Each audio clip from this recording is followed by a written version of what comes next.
And CEO of the 2018 Special Olympics USA Games, Beth Knox. Beth, first off, what an incredible day with the opening ceremonies at Husky Stadium. How did that go today compared to how you envisioned it in your mind? Well, when you are planning it for so long and you have so many great ideas, then to see them play out on the stage, on the field, you never know what's going to happen. And it exceeded all of my expectations. I was so pleased. More than 4,000 athletes and coaches taking part, the parade of athletes. How special was that? Oh, you know, what I loved most was hearing the fans from each of those states, delegations, the fans that were cheering them on. Every time a new state would come in, you would hear those fans go wild. But when the home team came out for Washington and the crowd erupted throughout the stadium, that was incredible. Yeah, no bias here, but save the best for last, right? Well, that's the tradition, though. It was great to see that. From a sports fan's perspective, at least, I think the coolest part for me was getting to see so many sports legends involved, from Walter Jones to Gary Payton, even Jordan Spieth came out here for the games today. How critical was their involvement to this whole process? Well, it's twofold. Of course, our Special Olympics athletes, they look up to these sports celebrities. They admire them, but they can also appreciate the training that they have done and the hard work that they've put in. And when those athletes will tell them, you have to work hard, you have to push through when it's difficult, that's meaningful to them. So they play a huge role. A great message to send all of the athletes. The games are taking place all over the area in Seattle this week, from Husky Stadium to Seattle U, Federal Way, even Redmond, completely free to attend. That's right. It's great to see. What would you tell people who have never attended a Special Olympics competition before?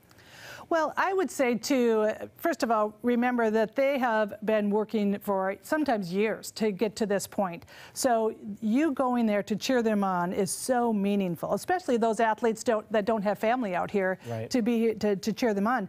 But you also need to take a moment to really watch the athletes themselves. And it's not just the drama of a competition, although there is lots of drama, but it's looking at what the athlete is actually doing, how they are working through whatever challenges that they have to be the best that they can be out in the playing field. That's what's special about watching it. Which competition are you looking forward to seeing the most?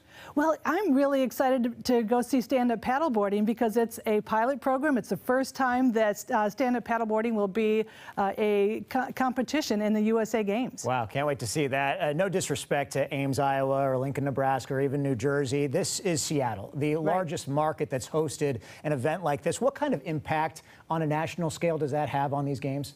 Well, it raises the bar, certainly, and that's the whole point of Special Olympics, is not just encouraging the athletes to do more and give more of themselves, but to reach a greater population of people who can be volunteers, who can be donors, who can be supporters of Special Olympics.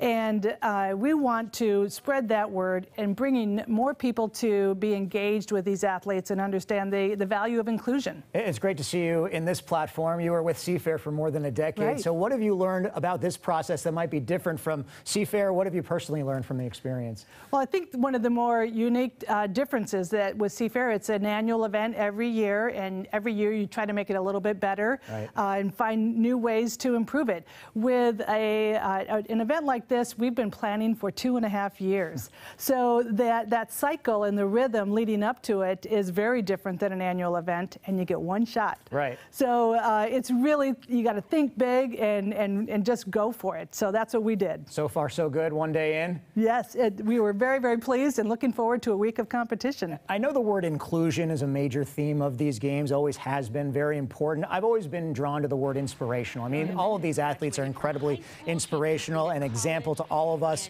You've been around some amazing people the last few weeks, even the last 2.5 years, as you've led up to this event. Any stories that come to mind that you want to share? Well, you know, one of my favorite stories is a young man named Colton from Central Washington, and he was someone who had an intellectual disability, but also had some physical challenges, and his doctor had told him that that's just because you have an intellectual disability. And he went and participated in his first Special Olympics on a local level in his hometown, went through a Healthy Athletes program, and was diagnosed correctly that he needed occupational therapy and physical therapy, and he went from being overweight and very inactive to a basketball player, slender, is active, and absolute confidence in himself now because of Special Olympics. It was tremendous. That's a great story about Colton. A reminder, you can get more information at SpecialOlympicsUSAGames.org. Check out the schedule of events online. Be sure to check that out.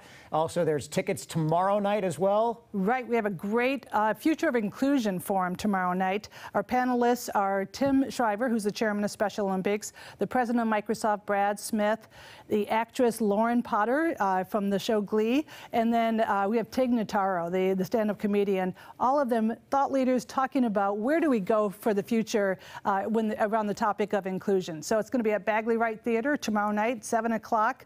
There's still tickets available. We'd love to see people out there. And you can get tickets online. Again, Beth Knox, president and CEO of the USA Games. Thanks so much for coming in. Best of luck the rest of this week. Thank you. Appreciate it.